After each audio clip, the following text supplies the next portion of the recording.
As declarações recentes de Bolsonaro tornam evidente que o presidente sofreu um impeachment mental, para usar aqui um termo que foi empregado por Mário Sabino, que escreve para o site O Antagonista.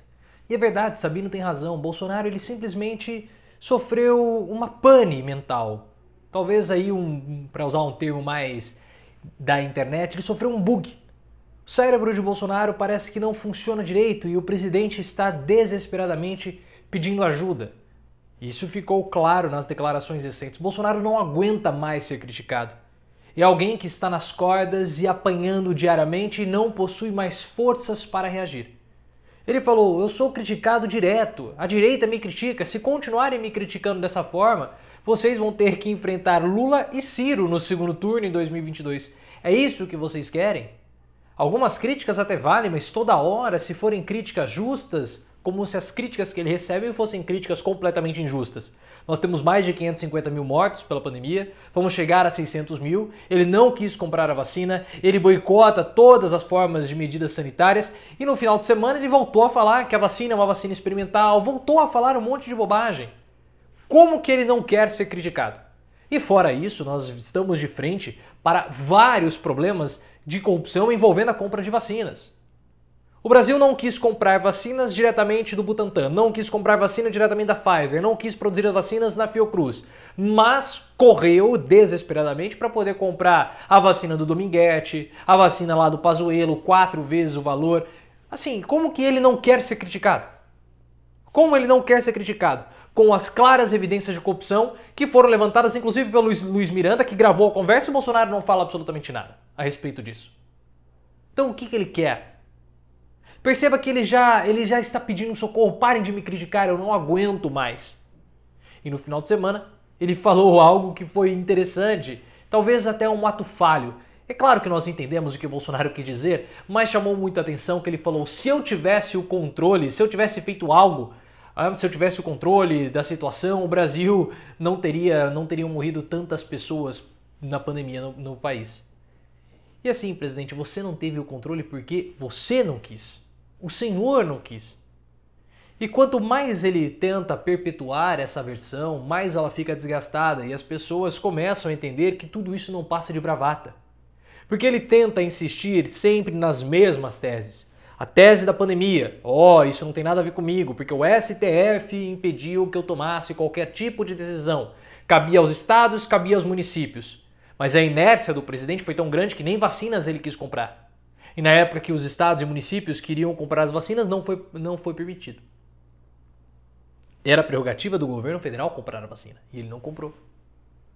Aí ele volta a falar do voto impresso. Olha, tem que ter o voto impresso, porque sem o voto impresso não é um voto democrático. Aí ele fala das eleições de 2014. Bia Kicis falou no Congresso Nacional que, olha, não dá para eu provar que houve fraude em 2014. O PSDB falou, não houve fraude, a eleição foi limpa, foi justa. Mas ele volta a insistir, falando inclusive na próxima quinta-feira que ele vai mostrar que nós tivemos fraudes nas eleições de 2014. Então mostre então! Mostre logo! Mostre! O que você quer esconder, Bolsonaro? A gente sabe que você quer esconder um monte de coisa. Mas mostre logo, já que você tem tantas informações. Tanto é que o senador Alessandro Vieira foi ao STF cobrar que o Bolsonaro prove que houve fraude nas eleições. Já que houve fraude, ele tem que provar. Ele tem que provar. E ele fala que não haverá voto impresso em 2022, porque o Barroso, ministro do STF, é de esquerda, é do Lula, ele quer a volta do Lula em 2022. Teses repetidas, teses cansadas que são facilmente destruídas simplesmente com o passar do tempo. O mito começa a ser desmitificado. E as pessoas nem leram tanto assim o livro do canal, porque esse livro que fica aqui atrás é o livro que nós fizemos aqui no canal lá no ano passado, em 2020, chama E daí? Desmitificando a farsa Bolsonaro. E tem todo esse conteúdo aqui no canal, é só você procurar a playlist e você vai entender quem é Bolsonaro. Mas ele está com essa, parece, pane mental, Bolsonaro. Ele não consegue mais produzir, ele não consegue mais fazer nada, ele simplesmente está pedindo, por favor, parem de me criticar. Eu não aguento. E assim como o Bolsonaro falou que se a direita continuar o criticando, teremos Lula e Ciro em 2022, Bolsonaristas já sentiram a fraqueza do presidente da República. Uma deputada bolsonarista, salvo me engano, o nome dela é Alê Silva, e ela tem problemas com aeroportos porque ela não consegue respeitar as regras das companhias aéreas, disse que se a situação continuar assim, é muito possível que o lado de lá vença em 2022. Eles estão, aos poucos, entregando os pontos, porque Bolsonaro não consegue reagir. E para piorar, um cansado Bolsonaro, um exausto, um bugado mentalmente o Bolsonaro, terá condições de lidar com a pressão que está vindo por parte do Centrão? Aí que está uma outra questão importante que nós devemos observar. Ciro Nogueira estava hesitante em aceitar a Casa Civil. Ele vai aceitar. Só que tem um problema. Quais são as condições? Esse problema é para Bolsonaro. Quais são as condições que fazem com que Ciro Nogueira aceite a Casa Civil? Ciro Nogueira quer um super ministério da Casa Civil, um ministério fechado, um ministério sem interferências, um ministério que ele mande e os outros obedecem. Mas todo mundo sabe que nos ministérios de Bolsonaro é Bolsonaro que manda e os outros obedecem. Mas Ciro Nogueira quer subverter essa ordem. E já tem causado muita má impressão a chegada de Ciro Nogueira ao Congresso Nacional.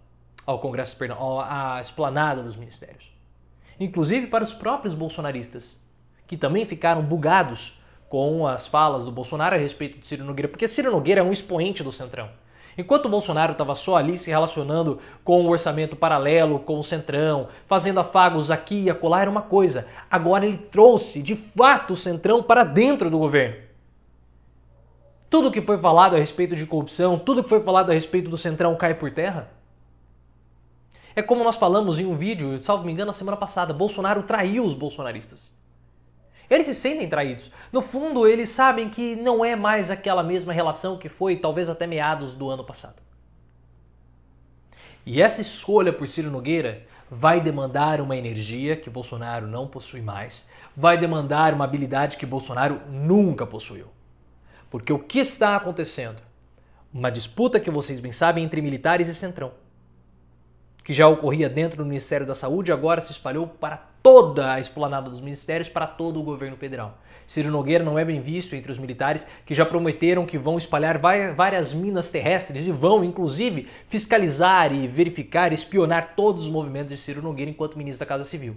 Mas Bolsonaro tem um outro problema, que é Valdemar Costa Neto, o boy, o líder do Partido Liberal, o PL. O boy se sentiu desprestigiado com essa reforma ministerial e quer agora o Ministério do Turismo. O Ministério do Turismo é do Gilcinho Sanfoneiro. Muito possivelmente quem vai ficar com o Ministério do Turismo será Jorginho Melo, que é agora senador da República. Aquele senador da CPI que não consegue falar uma palavra no plural. Tudo ele come o S. Tudo ele come o S. Ele tem uma dicção horrível. Vai saber como ele se tornou senador da República. São os mistérios que nós temos no Brasil. Só que tem uma outra questão aí. Percebam, são muitos problemas. Por isso que Bolsonaro aparentemente está pedindo arrego. Me ajudem, eu não aguento mais. Porque quando o Ciro Nogueira for efetivado como ministro da Casa Civil, o poder deste homem será muito grande. E o poder de Ciro Nogueira não será somente grande perante toda a nação, mas será grande também dentro do PP, o Progressistas. E nós sabemos quem está também no PP, Arthur Lira. E nós sabemos que Ciro e Arthur Lira não são pessoas que se bicam tanto assim, porque eles disputam poderes dentro do próprio partido. Lira ficou enciumadinho com a nomeação ou a indicação de Ciro Nogueira para ser o novo ministro da Casa Civil, porque dessa forma toda a articulação perde um pouco, o que era feita pelo Arthur Lira perde um pouco a força. Lira perde um pouco do seu protagonismo, que agora passa a ser a de Ciro Nogueira, que é um amigo adversário. Porque foi divulgado também na semana passada que houve ali um cessar-fogo entre Ciro, Arthur Lira e também Ricardo Barros. Será que Bolsonaro tem condições de passar por toda essa tormenta? Eu tenho certeza e grande convicção que não. E para Bolsonaro, claro, isso é ruim, porque quanto mais frágil ele se mostrar, menos mito Bolsonaro fica. E menos convincente ficam as desculpas dadas pelo presidente da República. Mas o que tem ficado muito claro é que Bolsonaro está nas cordas. Talvez ainda não tenha jogado a toalha, mas está prestes a jogar. E a CPI não acabou. Semana que vem, quando começar agosto, voltam os depoimentos e a CPI renovada e muito municiada, porque eles tiveram 2 semanas só para analisar documentos. O que vai sair dessa caixa de Pandora ainda é um mistério, mas irei acompanhar aqui no canal e você vai acompanhar junto comigo. Então se inscreva no canal, ative as notificações, veja como se tornar membro do canal, são vídeos especiais, o melhor conteúdo de membros de todo o YouTube. E me siga também no Instagram, canal Profiléu, e no Twitter, @ProfiléuOficial.